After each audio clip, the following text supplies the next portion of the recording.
Hey guys, in this video, we're gonna talk about search and pagination in NextJS 14. So basically what search is, you have a data, you have a JSON file that you wanna filter out this data and show it to the user. But there are two ways to do that.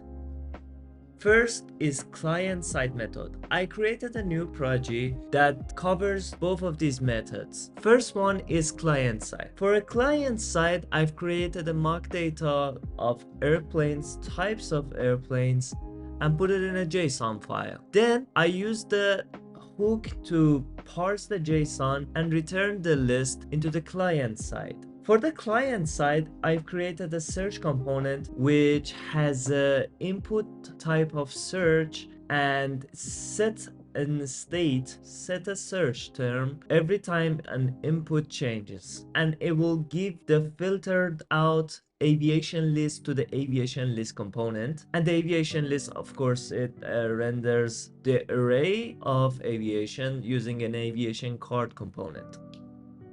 What are the caveats of using a client side for search? You have to use client. So what are the caveats of using client components? Well, it is recommended to use server components as most as you can. But for example, you say I wanna use a client component. It is not optimized, but in this video, I wanna show you how to do this in a server component, because we have an unchange here, and using hooks, only client components, allowing us to use hooks and attach event callback functions to an input or to a React element. Okay, here's how I did it in server-side component.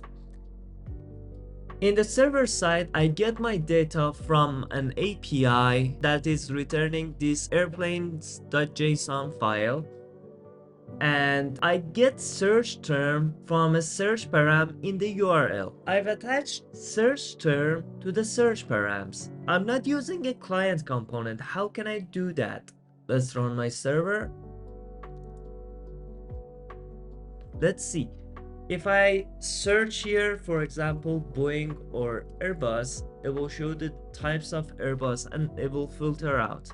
But when we go to the URL, we see a query parameter here looking for Boeing. If we change this, the application state also changes. So in order to achieve this, we have to create another component, which is a client component, because we are using hooks and attaching it to a search component. This component modifies the link and the URL, and then we can filter out the list using the link and the parameters that we get from a page. Note that this search param has to be inside page.tsx or JSX or JS file. Otherwise, it won't work. So let's show a real life example of searching and paginating in real project. For example, I want to type gaming industry. You see here, what are the benefits of using this method? Your application has shareable state. I mean, I can share this to my friend. And my application is more robust and more optimized this way. Thanks for watching. In the next video, I'm gonna talk about data mutation.